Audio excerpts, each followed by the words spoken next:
बगिया मह कोयल घूमे गाये मल्हार हो, बगिया मह कोयल झूमे गाये मल्हार हो, बगिया मह कोयल घूमे, बगिया मह कोयल झूमे गाये मल्हार हो।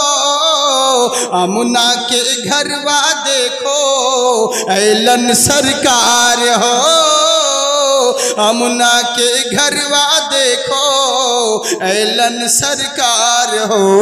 अबू जहल ना समझा रुतबा नबी का, अबू जहल ना समझा रुतबा नबी का, अबू जहल ना समझा, अबू जहल ना समझा रुतबा नबी का। मुट्ठी में कंकर पढ़ ले कलमा तो हार हो, मुट्ठी में कंकर पढ़ ले कलमा तो हार हो। बगिया मह कोयल घूमे गाए मल्हार हो। নানান রকম ড্রাগস নিয়ে আজকাল আমাদের যুবকরা নষ্ট হচ্ছে, এর জন্য দায়ী হচ্ছে বেশিরভাগ নিজের গার্জেনরা। বুঝলেন, গার্জেনরা। ছেলে মেয়ে তোমরা দিয়েছো, খুব ভালো কথা, কিন্তু ছেলে মেয়ে শুধু জন্ম দিয়ে দিলে ছেলে পেলে হয় না। বাপ মা শুধু নামের বাবা মা সেজো না, ওদেরকে মানুষের মতন মানুষ করতে শিখো। সব থেকে বড় পাপ কাজ করছে এরই জন্যেই, কারণ ওই যে ওদের হাতে স্মার্ট মোবাইল দিয়ে দিয়েছো। কিন্তু ভাবছে কি, রাত 12টা 1টা 2টার সময় মেয়েরা মোবাইলে রাত্রে বেলায় চ্যাট করছে, অনলাইন সব সময়, হোয়াটসঅ্যাপে ফেসবুকে বিভিন্ন জায়গায়। কেন তোমার বাপ মাকে দেখতে পারো না? তোমার বিটি কি তাহাজ্জুদের নামাজ পড়ছে রাত 12টা 1টার সময় 2টার সময় মোবাইল নিয়ে? বিভিন্ন জিনিস মোবাইল দিয়েছ, যতই তুমি ভালো মনে করো কোনোদিন হবে না। 1 দিন 2 দিন 3 দিন করতে করতে বাস কত ফ্রেন্ডে হবে, কত ফ্রেন্ড যে হবে তার কোনো অভাব নেই। আর সব জায়গায় সুজন রাখো, আব্বা বকবে, ও বলছে এই রাহুল তুমি রাখো, এখন মা আসছে, সব চালাচ্ছে। এবার বাপ্পা জিজ্ঞেস করে, কি করছিস তুই, ঘুমোসনি? না, নোট লিখছিলাম, ওই বান্ধবীর কাছ থেকে নোট লিখছিলাম। বুঝলেন, মানে সবই নোট। 12 মাস না তো প্রজেক্ট লিখছিলাম, না তো নোট, আর এই আর ওই। রাগ করেন না, কিন্তু এগুলোই হচ্ছে আমাদের বাস্তব কথা বলছি, এগুলোই হয়। হ্যাঁ, তুমি জানো মোবাইল হাতে দিয়েছ, আমি বলবো গার্জেনদেরকে পারলে বন্দুক কিনে দাও ছেলেকে, মেশিন গান কিনে দাও ছেলে মেয়ের হাতে, ও একজনকে মার্ডার করবে, জেলে চলে যাবে, তাও মেলা ভালো। কিন্তু মোবাইল দিয়েছো, স্মার্টফোন, মানে ওর লাইফ বরবাদ করে দিয়েছো। এর চাইতে বিষাক্ত হাতিয়ার আর কোনো কিছু নেই। ছেলে ছেলে গো কার্টুন, ছোট ছেলের হাতে মোবাইল দেখছে, বলছে গেম খেলছে, হুজুর অন্য কিছু দেখে না, আমার ছেলে কার্টুন দেখে। ওবে কার্টুন দেখতে দেখতে এমন ঘুটুম ঢুকছে, তখন যে বুঝতে পারবে। হ্যাঁ, এমন এমন আজকাল সোশ্যাল মিডিয়া সব ইহুদিরা বিভিন্ন রকম চাল করছে, তখন কি অবস্থা হবে? এখন তুমি 6 বছরকার বাচ্চা যার মধ্যে কোনো সেন্স আসে নাই, ওকে মোবাইল হাতে দিয়ে দিয়েছো, ও তো 18 বছরকার জিনিস ওর চোখের সামনে চলে এসছে। ওই ছেলে কি আর মানুষ হবে?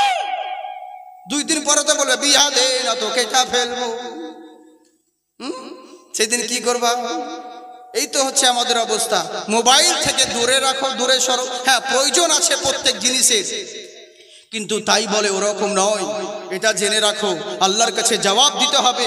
মোবাইলে সব কিছু আছে, দুয়া টুয়া। আবার কি বলছে দেখুন, অজুহাত বলছে, হুজুর মোবাইল নিয়ে বাথরুম যে যাচ্ছি, তো মোবাইলে তো অনেক ফেসবুক ভালো ভালো ইসলামিক কিতাব আছে। ওকে আমি একটা জালসায় বলেছিলাম যে মোবাইলে ভালো ভালো বুখারী শরীফ আছে, ভালো ভালো হাদিস আছে, ভালো ভালো কিতাব আছে, দোয়া আছে, ওগুলো তোমরা ডাউনলোড করে পড়তে পারো। তো না হুজুর পড়া যায় না। বলে কেন? যে বাথরুম টাথরুমে ঢুক যেতে হয়, মোবাইল পকেটে থাকে, অসুবিধা হয়, ওই লেগে ওইসব অ্যাপস ডাউনলোড করিনি। বলে কোনো সূরায় মুখস্থ নাই? আচ্ছা, 4টা সূরা মুখস্থ আছে। বলে ওটা কোথায় আছে? বুকে আর মাথায়। তো বাথরুমে যখন যাস তখন মুখটা বাহির করি, পাছাটাই ভিতরে করিস, তখন কারে ঢুকছিস বে তোর ভেতরে? ওটা তোর হুঁশাই না।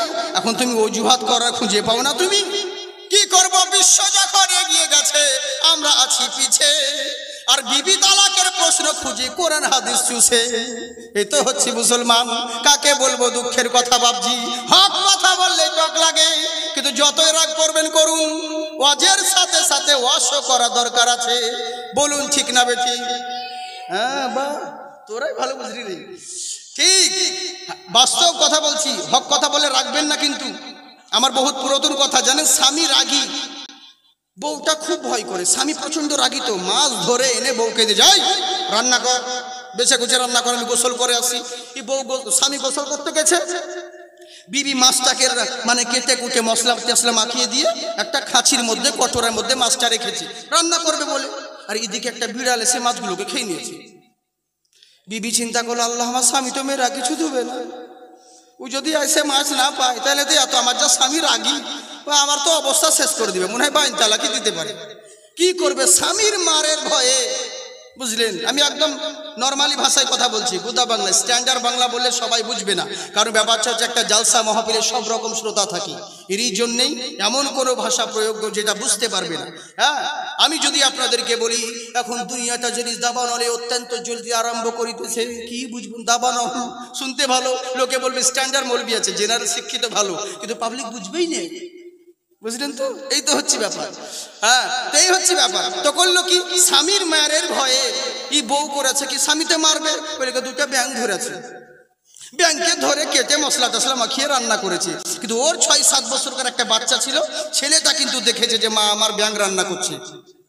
এবার বাপকে যখন খাবার বেড়ে দিয়েছে, বাবার সামনে যখন খাবার মাছ দিয়েছে, কিন্তু ছেলে তো জানছে যে এটা মাছ নয়, এটা ব্যাঙ। ছেলে এখন টেনশনে পড়ে গেছে, কি করব? যদি বইলা দিই তাহলে মা মার খাবে, আর যদি না বলি শালা তাহলে তো বাপ ব্যাঙ খাবে। যদি বলে দিয়ে এটা মাছ নয় ব্যাঙ, তাহলে মা মার খাবে, আর যদি না বলি তাহলে বাপ ব্যাঙ খাবে।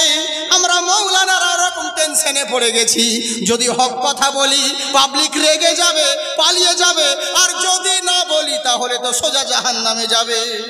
এর জন্যই বলতে হয় বাপজি, আমাদেরকে দুঃখ করলে হবে না, আপনাদের হক কথা বলতে হয়। মা বোন তোমরা দুঃখ করো না, যেটা বলছি তোমাদের ভালাইয়ের জন্য বলছি। আজকে আছো কালকে নাও থাকতে পারো, চিরদিন সবার সমান যায় না। আজকে হিরো রয়েছো কালকে জিরো হতে হবে, আজকে মস্তিয়েছো কালকে পস্তাতে হবে। চিরদিন সবার সমান যায় না। এই জীবনও ছিল তোমার বরফেরই মতো, গলিতে গলিতে দেখো হয়ে গেল কত। যে হাত দিয়ে তুমি মেরেছিলে কিল, আজকে সেই হাতের চামড়া দেখো হয়ে গেছে ঢিল।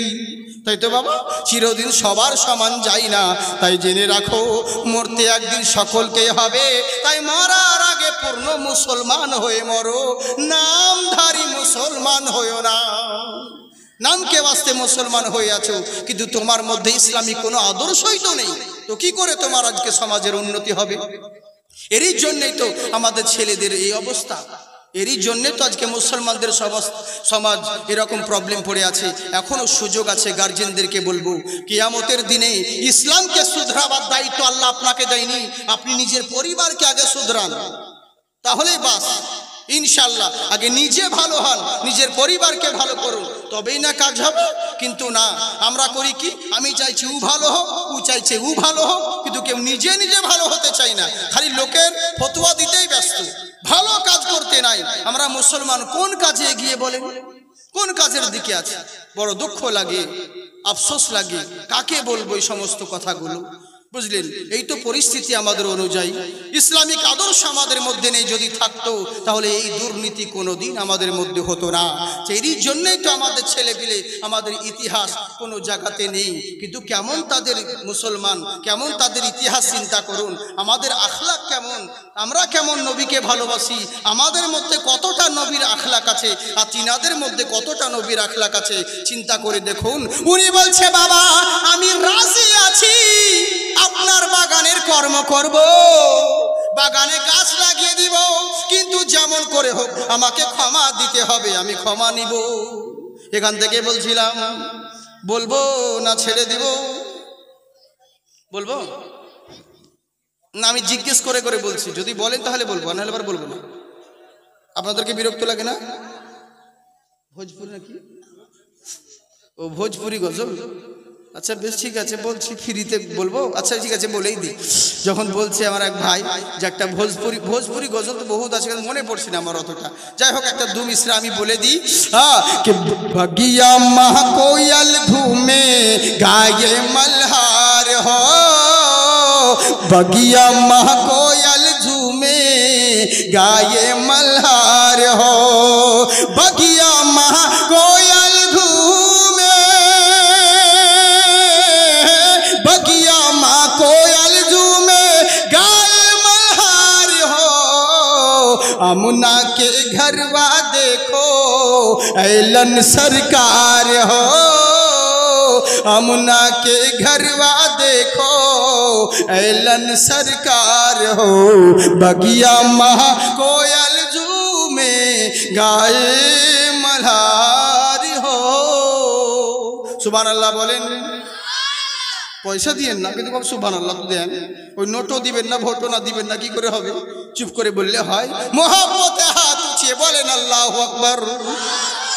हाँ माशाल्लाह। की बोलছে देखून कि अबू जहल ना समझा रुतबा नबी का, अबू जहल ना समझा रुतबा नबी का, अबू जहल ना समझा, अबू जहल ना समझा रुतबा नबी का, मुट्ठी में कंकर पढ़ ले कलमा तो हार हो, मुट्ठी में कंकर पढ़ ले कलमा तो हार हो, बगिया महा कोयल घूमे गाए मल्हार हो। তাই বাগানের গাছ লাগাতে থাকে, ইনি প্রতিদিন গাছ লাগাতে থাকে, আর আব্দুল্লাহ সৌমি প্রতিদিন গাছটাকে নড়াতে থাকে। এর লাগানোর শেষ থাকে না, এর নড়িয়ে দেওয়ার শেষ থাকে না, কিন্তু লক্ষ্য করে দেখে ছেলেটা ফজরের নামাজ পড়ে কি না, জোহরের নামাজ পড়ে কি না, আসর মাগরিব এশার নামাজ আদায় করে কি না, এদিকে লক্ষ্য করে দেখে। খালি মুসলমান ইনি ফলো করে। হঠাৎ একদিন জুম্মার নামাজ আদায় করতে যাচ্ছে, আব্দুল্লাহ স্বামী তার বাদিকে বলল, বাদিরে একটা কাজ কর, ওই যে আবু সালে মুসা জঙ্গি নামাজ আদায় করতে যাচ্ছে, ওর কাপড়ে একটু নোংরা জিনিস লাগিয়ে দে। যেমন নোংরা জিনিস লাগিয়ে দেওয়া হলো, সঙ্গে সঙ্গে চোখ দেখিয়ে বলছে, আমি নামাজ পড়তে যাবো, তুমি আমার গায়ে নোংরা জিনিস লাগিয়ে দিলে, এরকম কথা বললে। বাঁদিকে জিজ্ঞাসা করছে, বাঁধি খবর কি? বলে হুজুর চোখ দেখিয়েছে। বলে আমার বাগানে এখনো ফল ধরে নাই। একদিন দুই দিন করতে করতে দিন আসে রাত যায়, রাত আসে দিন যায়, কয়েক বছর কেটে গেল। এখন সময় মা সিত্তাতে তাকবীরাতে ওয়াজিবুল্লাহ তাআলা, ঈদের 6 তাকবীরের সহিত বছরে একবার 2 রাকাত ওয়াজিব নামাজ আদায় করতে যাচ্ছেন। এবার আব্দুল্লাহ স্বামী উনি আবার বাঁদিকে বললেন, বাঁদিরে এবার একটু নোংরা ওর গায়ে গিয়ে লাগিয়ে দে। যেমন গায়ে লাগিয়ে দেওয়া হলো, উনি আর কিছু বললেন না। জামাটাকে খুলে নিয়ে ইদারার পানি দিয়ে হোক কিংবা নদীর পানি দিয়ে হোক ধৌত করে আবার গোসল করে নামাজের দিকে রওনা হলেন। আব্দুল্লাহ সৌমি বলছে, বাদিরে শোন, এতদিনে আমার বাগানে ফল ধরেছে, এত দূরে আমার বাগানে ফল ধরেছে। কাছে ডেকে বলে, আবু সালে মুসা জঙ্গি শোনো। বলে বলেন হুজুর। বলে তুমি কি ক্ষমা নিবে রে? বলে হ্যাঁ ক্ষমা তো নিব হুজুর, ক্ষমা নেওয়ার জন্য তো এতদিন ধরে আছি বাগানে কর্ম করছি। বলে ক্ষমা নিতে চাও? বলে হ্যাঁ হুজুর, আপনি কি ক্ষমা দিবেন? বলে আমি যদি তোমাকে ক্ষমা দিয়ে দিই, তুমি ক্ষমা নিয়ে ঘর চলে যাবে, বিনিময়ে আমি কি পাবো বলো? আবার ওই একই কথা। বলে হুজুর সে তো জানি না। বলে বাবা শোনো, সত্যিকারের যদি ক্ষমা নিতে চাও, আমাকে বাবা ঋণ মুক্ত করে দাও। বলে কিসের ঋণ? তা তো বুঝলাম না। বলে শোনো, আমার নবী বলেছেন কারো ঘরে ঋণ রেখো না, ঋণ পরিশোধ করো। যার ঘরে বিবাহযোগ্য মহিলা থাকে, যার ঘরে কন্যা দায়গ্রস্ত বাবা থাকে, সেই বাবা জানে মেয়ের কত যন্ত্রণা, বিয়ের কত টেনশন, ঠিক মতন গার্জেনের ঘুম হয় না। তাই বলেছেন আমার নবী, শুনে রাখো, তোমার ঘরে যদি বিবাহযোগ্য কন্যা থাকে, বেশি দেরি করিও না, জলদি করে তার হাত পিলে করে দাও, জলদি করে তার নেকা পরিয়ে দাও। আর জেনে রাখো, আর যদি সত্যিকারের মেয়েকে আয়ে বিয়ে গোষ্ঠী শুদ্ধ পাস করাতে চাও, তাহলে মেয়ের যত্ন নিয়ে নাও। ইসলাম বাধা দেয়নি আপনাকে যে কোনো মেয়েকে বড় হলে শুধু বিয়ে দিতে হবে, অন্য কিছু পড়াতে পারবো না। আপনার মেয়েকে ডাক্তার, ইঞ্জিনিয়ার, ব্যারিস্টার সব করতে পারেন, ইসলাম কাউকে বাধা দেয় নাই। কিন্তু একটা শর্ত, বলে কি? ফলের বাগান যেমন লাগিয়েছো, ফলের বাগান যেমন চাষ করেছো, তেমনি শক্ত করে বেড়া দিও, নইলে পরের ছাগলে বকরিতে এসে তোমার বাগানটাকে মুড়ো করে দিয়ে চলে যাবে। তেমনি মেয়ে জন্ম দিয়েছো, মেয়েকে আয়ে বিয়ে গোষ্ঠী শুদ্ধ পড়াও, ইসলাম বাধা দেয়নি, কিন্তু মেয়ের যত্ন নিও।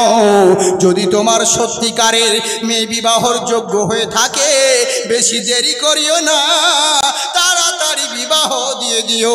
তাই বাবারে, আমার ঘরে একটা মেয়ে রয়েছে, আমি সেই মেয়ের বিয়ের জন্য কত জায়গায়, নানান রকম পাত্র খুঁজে বেড়ালাম, কোনো ছেলে আমার মনে ধরেনি। তাই বাবা, তোমাকে আমার মনে ধরেছে, তোমাকে আমার ভালো লেগেছে, আমি চাই তুমি আমার মেয়েকে বিয়ে করো, নইলে এখান থেকে কেটে পড়ো। কি করবে বলো? আহারে, উনি টেনশনে পড়ে গেলেন, কি করব? বিয়ে করতে বলেছে, কিন্তু আমার নবী যে সূরা নিসায় বলেন, তুমি যাকে বিয়ে করবে আগে তাকে ভালো করে দেখে নাও, যদি সত্যিকারের তোমার নয়ন জুড়ে যায়, তারপর তাকে বিয়ের প্রস্তাব দাও। তাহলে হুজুর, আমি বিয়ে তো করব, ঠিক আছে, কিন্তু আপনার মেয়েকে একবার দেখান, একবার মেয়েকে তো দেখি, বিয়ে করব। আরে এদিকে আমি বলতে লাগলাম, এটা তো বলার কথা ছিল না, বলবো না, ছেড়ে দেবো বলে। হ্যাঁ, আরে ফাতিয়া ইয়াজদাহমের সময় চলছে, শুরু করেছেন বলেই দিই নাকি? না, আপনারা যদি বলেন তবে।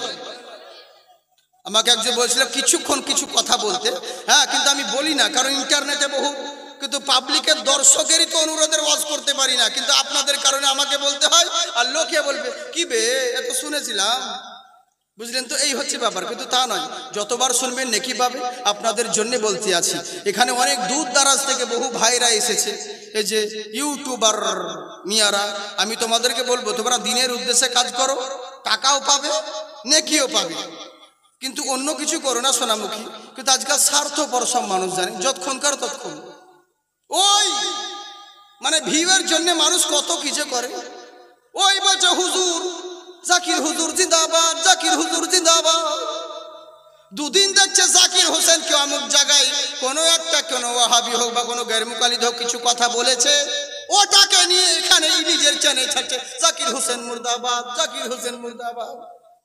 ওই একই জিনিস, দুদিন আগে ওই বললো জিন্দাবাদ, আবার দুদিন আগে ওই মুর্দাবাদ। আসলে কি জানেন, মানে যেমন অন্যদের ফিল্মি অ্যাক্টরদের যেমন কোনো ধর্ম হয় না, তেমনি কিছু কিছু আছে, এদের কোনো জাতি নাই, এরা ভিউয়ের জন্য যা ইচ্ছে তাই করতে পারে, কিন্তু আল্লাহ লানত বর্ষিত হবে। সাদকায়ে জারিয়া যেমন কিছু কিছু পাপ আছে, ওগুলো করে গেলে পরে তুমি মরে যাবে, কিন্তু তোমার কবরে ওই গুনাহগুলো যতদিন থাকবে গুনাহগুলো পেতে থাকবে।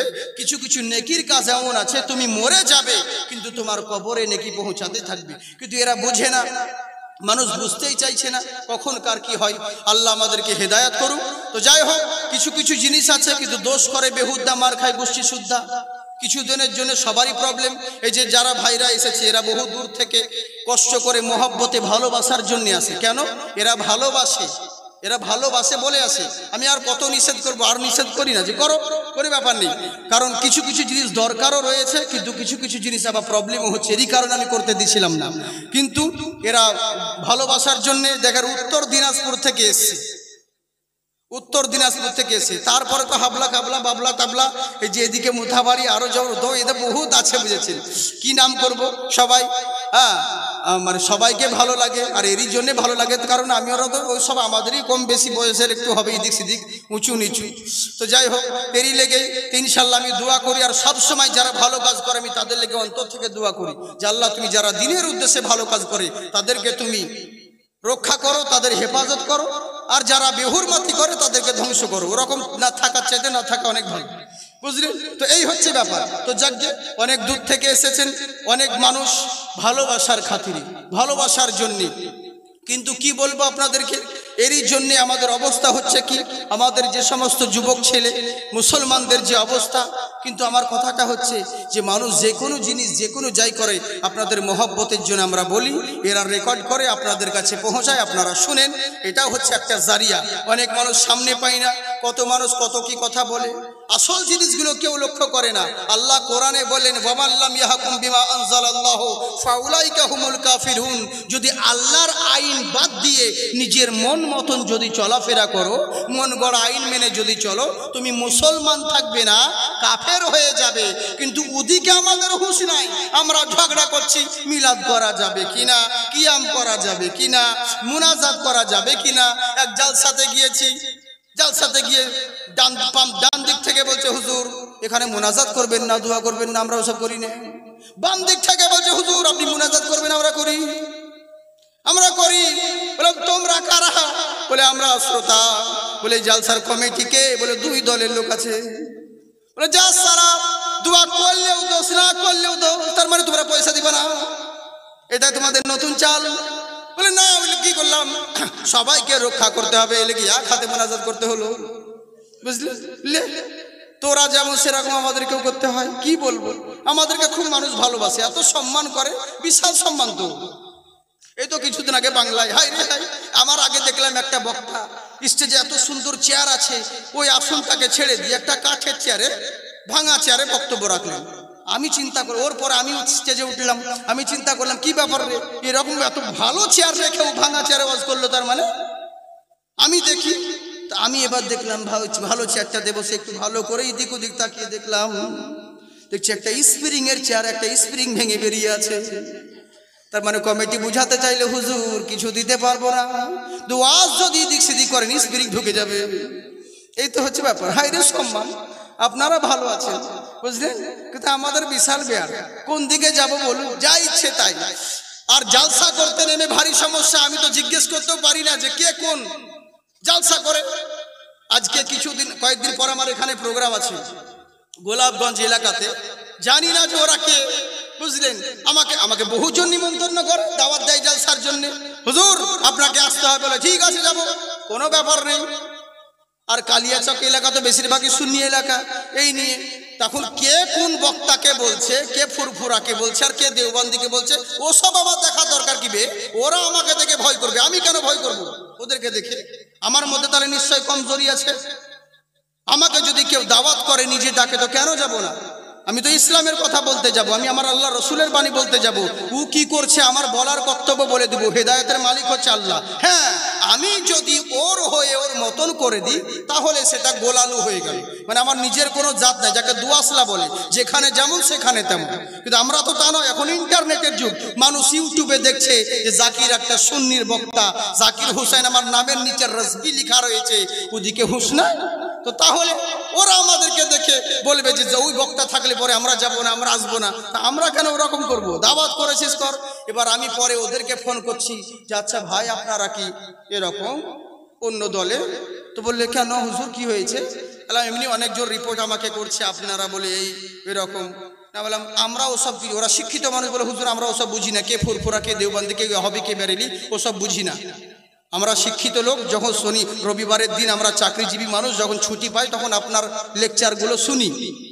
আমাদের হিন্দু মুসলিম সকল অনেক অফিসাররাই শুনি, ভালো লাগে, আপনাকে চয়েস করি। কলকাতায় ওরা সার্ভিস করে, ভালো লেগেছে, আপনাকে নিমন্ত্রণ করেছে, আপনি আসবেন কিনা বলেন।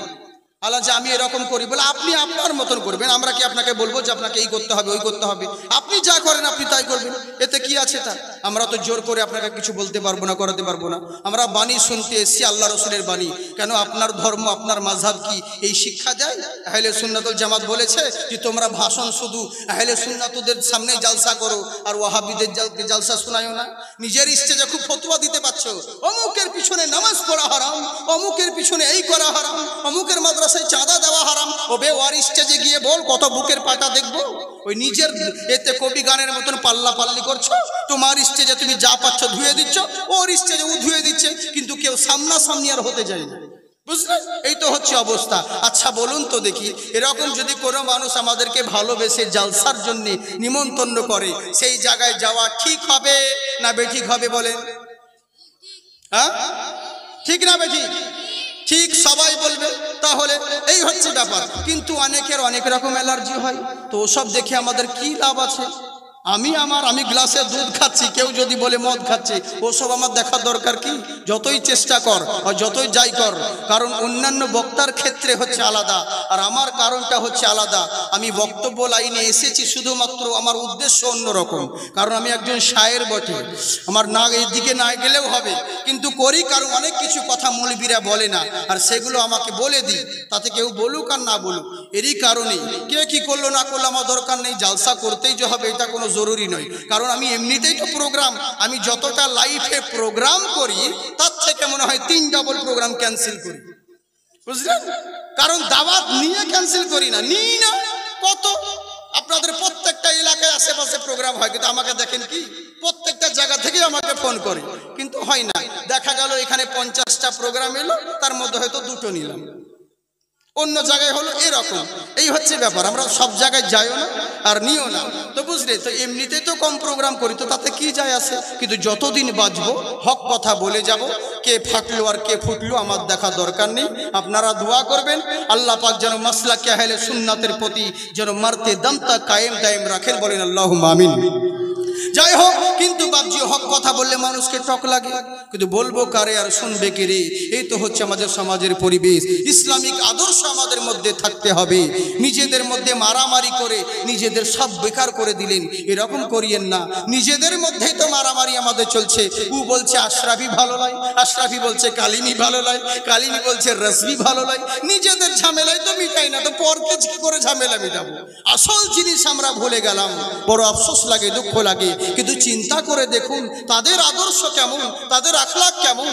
আহারে বলছে হুজুর আমি আমার ভিতরে নবীর আখলাক আছে, মরতে একদিন হবে আমি মরে যাব, কিন্তু জেনে রাখুন হুজুর আমাকে যখন বিবাহ করার জন্য আপনি বলছেন বিয়ে করতে পারি, কিন্তু আপনার মেয়েকে দেখাতে হবে। সামনে বাড়বে না ছেড়ে দেবে বলুন? কারা কারা শুনবেন হাত উঠান। মাশাআল্লাহ, জি জি জি, হ্যাঁ সুবহানাল্লাহ, ইনশাআল্লাহ জিন্দাবাদ থাকুন। অনেক কথা বলার আছে, বলছি আপনাদের শুনুন। এবার করলোটা কি? যখন আমরা মুসলমান হয়েছি, উনি বলছে হুজুর আমার ভিতরে নবীর আখলাক আছে, আমি মরে যাব, কিন্তু বিয়ে যখন করতে আপনি বলেছেন বিয়ে করব, কিন্তু বিয়ের আগে আপনার মেয়েকে একবার দেখান। বলে বাবা কি দেখবে তুমি, কি দেখবে তুমি? আমার মেয়ের যে সমস্ত গুণ আমি তোমাকে বলে দিচ্ছি। আমার মেয়ে কেমন বলে বলুন? বলে আমার মেয়েকে দেখার কিছু নেই, ও তো কালো, ও তো খোড়া, ও তো বোবা, ও তো চোখে অন্ধ, আর কি দেখবে বলো? ইনি চিন্তায় পড়ে গেলেন। বাবা তো নিজের মেয়ের গুণগুলো বলছে, এরকম মেয়েকে বিয়ে করা যায় না, পালিয়ে যাওয়া যায়। আপনি আমি হলে লুঙ্গি তুলে উড়ান দিতাম ভাই, হ্যাঁ তাই তো? কেমন চিন্তা করুন, নেকির যখন কাজ আসে মুসলমান আমরা দৌড়ে পালিয়ে যাই, কাজের দিকে আসি না। আমরা যে মুসলমান হয়েছি সব থেকে আমরা ভাবছি 5 ওয়াক্ত নামাজ পড়ে নিলাম মানে আল্লাহর জান্নাত পেয়ে গেলাম, আল্লাহ রাজি হয়ে গেল। কিন্তু না, আগে তুমি মুসলমান হয়েছো, কিন্তু জেনে রাখো নামাজ পড়লে হবে না, নিজের ঈমানটা ঠিক রাখো। মানুষ হয়ে মানুষকে ভালোবাসো। তুমি যেই নবীর উম্মত সেই নবীর আখলাক তোমার মধ্যে থাকতে হবে। নবী কি শিক্ষা দিয়েছেন? নবী শিক্ষা দিয়েছে মানুষ হয়ে মানুষকে ভালোবাসো। কিন্তু আফসোস হলো একটাই, আমাদের সমাজে এখন মানবতাই উঠে গেল। মানুষে ভালোবাসে না, মানবতাটাই উঠে গেল। মানুষ মানুষকে যে ভালোবাসতে হয় এগুলোই করে না। যখন আমাদের রক্তদানের সময় হয়, এই যে মানুষকে ভালোবাসা মানে কি? কাউকে কোনো কিছু, কাউরি একটা টাকা দিলেন, উপকার করলেন, এটাও একটা সমাজ সেবা। আপনি একটা কেউ অসুখ হয়ে পড়ে আছে, তাকে চিকিৎসার জন্যে কিছু অর্থ দিলেন, এটাও একটা সেবা। কেউ ক্ষুধার্ত আছে, তাকে অন্ন দান করলেন, এটাও একটা ইবাদত। জেনে রাখুন, কাউকে কেউ কোনো প্রাণী, এখন যা রক্তের সংকট দেখা দিয়েছে, আপনি যে রক্ত কাউকে যদি নিজের শরীর থেকে এক বিন্দু দান করেন, এটা জেনে রাখবেন, শরীরের রক্ত যদি কাউকে, এদিকে রক্ত শিবির হয় কিনা হয় না? হয়। রক্তদান আপনারা কারা কারা দিয়েছেন হাত উঠান তো, মানে সবাই নয়। আরে রক্ত দিলে কি কাজ হয় জানেন? কত নেকি হয়। একটা জেনে রাখেন, রক্ত যদি কোনো বান্দাকে আপনি দেন, 1000 রাকাত ইবাদতের চাইতে আল্লাহ বেশি নেকি দান করে। রক্ত দেওয়া এত নেকির কাজ, কারণ শরীরের মধ্যে, মানুষের শরীরে 5 থেকে 6 লিটার রক্ত থাকে, ব্লাড থাকে, কিন্তু ওটা 4 মাস 5 মাস পর থেকে ওই যে রক্তের বেশির কারণে সেলসগুলো নষ্ট হয়ে যায়, পড়ে যায়। কিন্তু ওই রক্তটা যদি আপনি অন্য কোনো মানুষকে দিতেন, ওই মানুষটা বেঁচে যেত। আপনি রক্ত দিলে আপনি কখনো অসুস্থ হবেন না। আপনি যদি কোনো বান্দা বান্দিকে রক্ত দান করেন, এর চাইতে পুণ্যের কাজ আর অন্য কিছু হতে পারে না।